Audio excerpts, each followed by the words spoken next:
My name is Dr. Rajesh Kumar Sharma, Assistant Professor, Department CT, College IPM Ghaziabad. Subject code EDU7.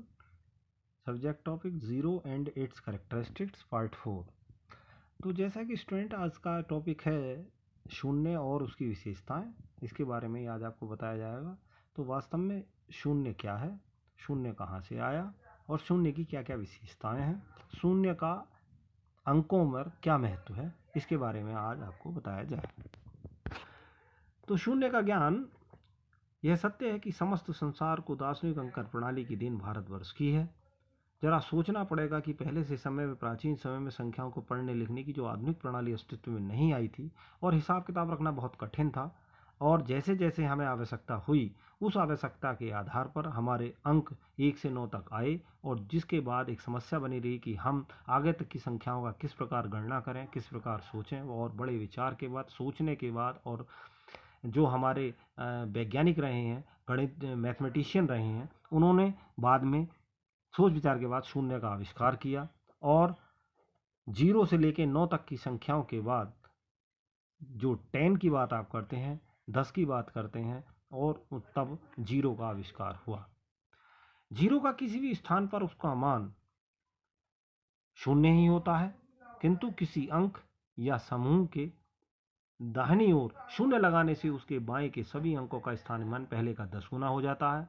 वस्तुतः शून्य के बिना कोई भी स्थानीय मान पद्धति काम नहीं कर सकती। 1 से 9 तक की संख्याओं को जानने के लिए, पढ़ने के लिए, सीखने के लिए, उनकी आवश्यकताओं का ज्ञान प्राप्त करने के लिए शून्य की कंसेप्ट, शून्य का संकल्पना, शून्य की अवधारणा बहुत जरूरी है। बिना शून्य के हम अपने गणितीय संकल्पनाओं को प्राप्त नहीं कर सकते। शून्य की विशेषताएं, आप यदि कैरेक्टरिस्टिक्स की बात करते हैं, शून्य की विशेषताओं की बात करते हैं, तो शून्य की कैरेक्टरिस्टिक्स, शून्य की विशेषताएं, किसी भी संख्या के दाहिनी ओर शून्य रखने पर वह संख्या का 10 गुना हो जाता है। जैसे 2 के दाहिनी ओर शून्य रखने पर 20 प्राप्त होता है, 1 के दाहिनी ओर शून्य रखने पर 10 प्राप्त होता है, 3 के दाहिनी ओर शून्य रखने पर 30 प्राप्त होता है। उसी प्रकार आप किसी संख्या में अन्य संख्या जोड़ने पर बड़ी संख्या प्राप्त हो जाती है, किंतु शून्य जोड़ने पर उसके मान में कोई परिवर्तन नहीं होता। जैसे 1 में 0 जोड़ा, 1 + 0 = 1, 2 + 0 = 2, यानी कि 0 में कोई भी संख्या जोड़ने पर कोई भी प्रभाव उस संख्या पर नहीं पड़ता। इसी प्रकार घटाने में किसी बड़ी संख्या से छोटी संख्या घटाने पर छोटी संख्या ही प्राप्त होती है, परंतु 0 घटाने पर संख्या अपरिवर्तित रहती है। जैसे 1 - 0 = 1, 2 - 0 = 2, 3 - 0 = 3। सो हम कह सकते हैं कि किसी बड़ी संख्या से छोटी संख्या घटाने पर छोटी संख्या ही प्राप्त होती है, परंतु 0 घटाने पर संख्या अपरिवर्तित रहती है। अब 0 में से कुछ घटाया नहीं जा सकता, हम कह सकते हैं ये बात, क्योंकि 0 अपने आप में बहुत छोटी राशि है। 0 से गुणा करने पर 0 प्राप्त होता है। हम सामान्य भाषा में कह देते हैं कि 0 से गुणा करने पर जो 0 से गणित में गुणा में टकराता है वह 0 हो जाता है। जैसे 0 × 40 = 0, 0 × 100 = 0। सो इसलिए हम कह सकते हैं कि 0 में गुणा करने पर 0 ही प्राप्त होता है। 0 से भाग भी नहीं दे सकते। यदि हम किसी संख्या को 0 से भाग देते हैं तो वह भी 0 ही आता है।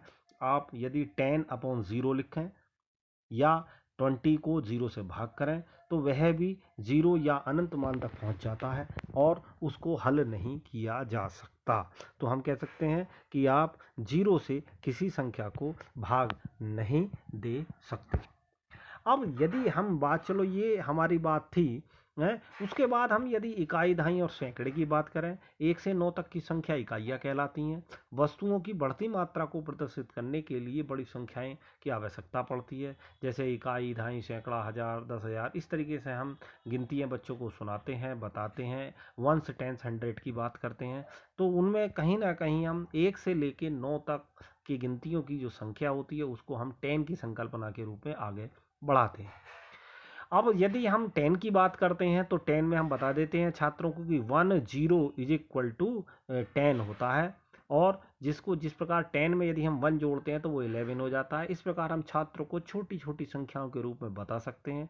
12 को हम 1, 2.5 और 2 इकाई ऐसी 20 को हम 2, ढाई, 0 इकाई, ऐसी यदि हम 21 बोलते हैं, 21 बोलते हैं, तो 2 और 1 इकाई और ढाई के स्थान को बताते हैं। इस प्रकार हम छात्रों को इकाई और ढाई की संख्याओं के बारे में अध्ययन कराते हैं। हम ये भी बता सकते हैं कि 1 का 10 गुना 10 होता है, 10 का 10 गुना 100 होता है, 20 का 10 गुना 200 होता है। इस प्रकार हम इकाई, ढाई और सैकड़े के ज्ञान को करा सकते हैं और इसी आधार पर छात्रों को हम इकाई, ढाई, सैकड़े के आधार पर हम आगे की गिनतियों की संख्याओं का ज्ञान भी दे सकते हैं। धन्यवाद।